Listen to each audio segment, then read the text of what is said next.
안녕하세요. 스마트 손주입니다. 오늘은 사적 이전 소득에 대해 자세히 설명드리는 시간입니다. 복지급여를 받는데 영향을 미칠 수 있는 항목이라 특히 수급자분들께서는 꼭 아셔야 할 내용입니다. 영상은 1부와 2부로 나누어 설명드릴 텐데요.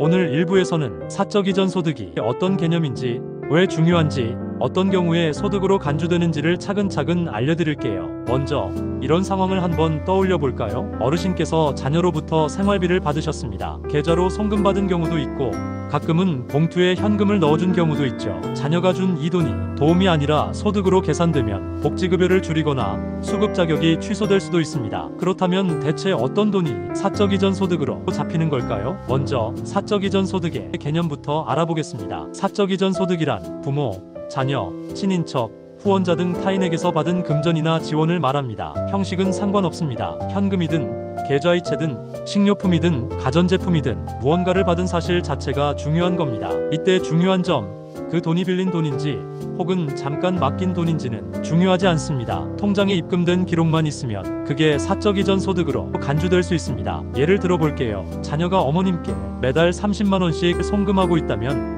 이건 지속적인 지원으로 간주됩니다. 반대로 명절 때 한 번 100만 원을 드린 경우는 일시적인 지원으로 보게 됩니다. 이렇게 지속적인 것과 일시적인 것의 기준은 1년 동안 몇 번 받았느냐에 따라 결정됩니다. 정리해 드릴게요. 1년 동안 6번 이상 받은 경우엔 정기적 지원으로 보고 1년 동안 6번 미만이면 일시적 지원으로 보는 겁니다. 그렇다면 각각 어떤 기준으로 계산할까요? 먼저 6회 이상 받은 경우입니다. 2024년 기준으로 1인 가구는 월 35만 원, 2인 가구는 월 58만원, 3인 가구는 월 75만원, 4인 가구는 월 91만원을 기준 금액으로 삼고 있습니다. 매달 받은 금액이 이 기준을 넘으면 그 초과 금액은 소득으로 잡히게 됩니다. 예를 들어 1인 가구인 분이 매달 자녀에게 40만원씩 받는다고 가정해 볼게요. 기준 금액은 35만원이니까 초과한 5만원은 매달 소득으로 계산되어 그만큼 복지급여에서 차감됩니다. 이번엔 1년 동안 6번 미만으로 받은 경우입니다. 즉 일시적인 지원이죠. 이럴 땐 월별이 아니라 연간 총액을 기준으로 계산합니다. 2024년 기준으로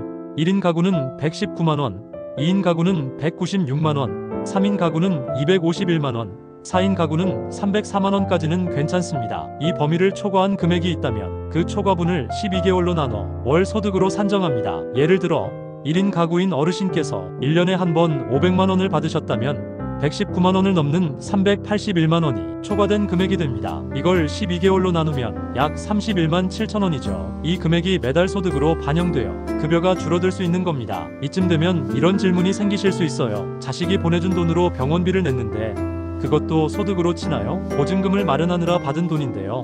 그것도 포함되나요? 그래서 다음으로는 소득에서 제외될 수 있는 경우를 소개해 드릴게요. 바로 불가피한 지출입니다. 임대보증금 마련, 수술비, 의료비, 자녀의 학원비나 등록금, 결혼식, 장례식, 빚을 갚기 위한 금전 등은 소득에서 제외될 수 있습니다. 조건이 있습니다. 정확한 증빙 자료가 있어야 합니다. 예를 들어 임대차 계약서, 병원 진료비 영수증, 채무 변제 확인 서류 등이 필요합니다. 이런 서류 없이 단순히 말로만 이건 병원비예요, 이건 전세금이었어요 라고 해서는 소득에서 빼주지 않습니다. 또한 보육이나 교육 목적의 지원은 월 30만원 이내라면 소득에서 제외될 수 있습니다. 예를 들어 지역아동센터나 복지관에서 교육비를 지원한 경우가 여기에 해당합니다. 일부 마지막으로 사적 이전 소득이 언제까지 영향을 주는지 알려드릴게요. 이전 소득은 부과일로부터 1년간 적용됩니다. 즉 지금 받은 돈이 있다면 그 돈은 앞으로 1년 동안 소득으로 간주됩니다. 하지만 1년이 지나고 추가 지원이 없으면 자동으로 소득에서 빠지게 됩니다.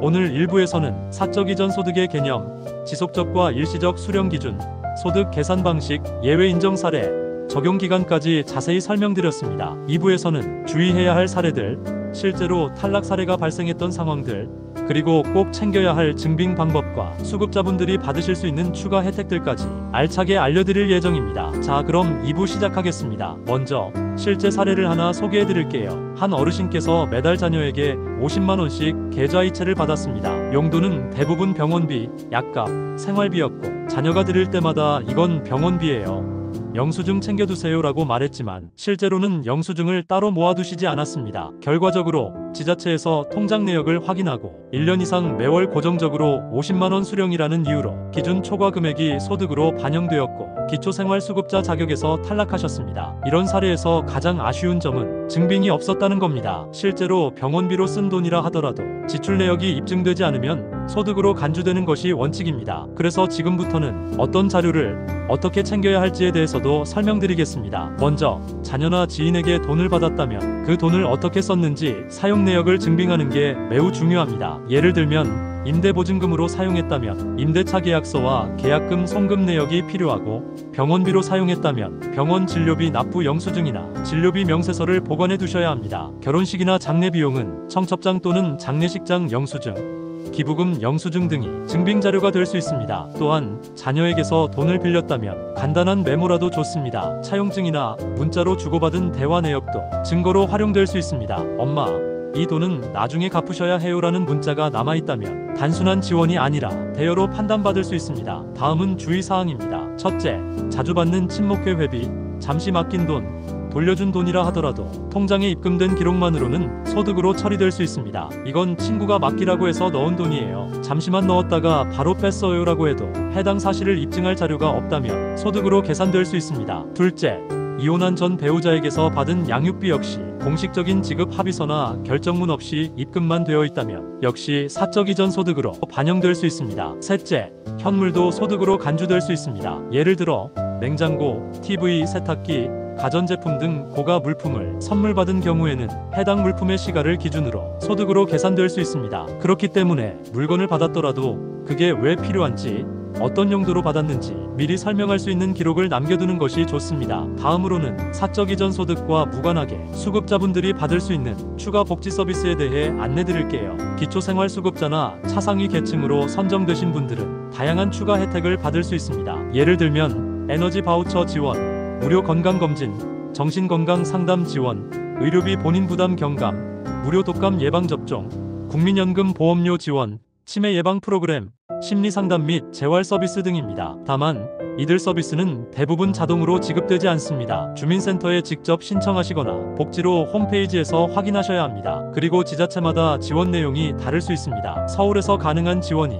다른 시군에서는 해당되지 않을 수 있으니 주소지 기준으로 꼭 확인하시길 바랍니다. 마지막으로 영상 정리하면서 몇 가지 꼭 기억하실 점 다시 한번 말씀드릴게요. 첫째, 사적 이전 소득은 지속적인 지원이냐, 일시적인 지원이냐에 따라 소득 계산 방식이 달라집니다. 둘째, 정해진 기준을 초과하면 급여 차감이나 수급 탈락으로 이어질 수 있습니다. 셋째, 병원비, 임대보증금, 결혼식비, 학원비 등 불가피한 지출은 증빙만 잘 준비되면 소득에서 제외될 수 있습니다. 넷째, 계좌 입금뿐 아니라 현물, 친목회비, 양육비, 심지어 돌려준 돈도 공식적인 증빙 없으면 소득으로 간주될 수 있습니다. 다섯째, 복지 서비스는 기본 급여 외에도 다양하게 존재하며 별도 신청이 필요합니다. 주소지 주민센터를 통해 반드시 확인하시기 바랍니다. 오늘 영상 도움이 되셨나요? 혹시 지금 내가 받는 돈이 괜찮은 건지, 어떤 서류를 준비해야 할지 고민되신다면 주민센터에 방문하시거나 복지 상담 전화를 통해 꼭 확인해 보세요. 혹시 내가 미처 챙기지 못한 혜택이 있을 수도 있습니다. 스마트 손주는 앞으로도 이렇게 중요한 복지 제도에 대해 쉽고 자세히 설명드릴 수 있도록 노력하겠습니다. 영상이 도움이 되셨다면 구독, 좋아요, 알림 설정 부탁드리고요. 궁금하신 점이나 주제 제안이 있으시면 댓글로 남겨주세요. 지금까지 스마트 손주였습니다. 따뜻한 하루 보내시고 늘 건강하시길 바랍니다. 감사합니다.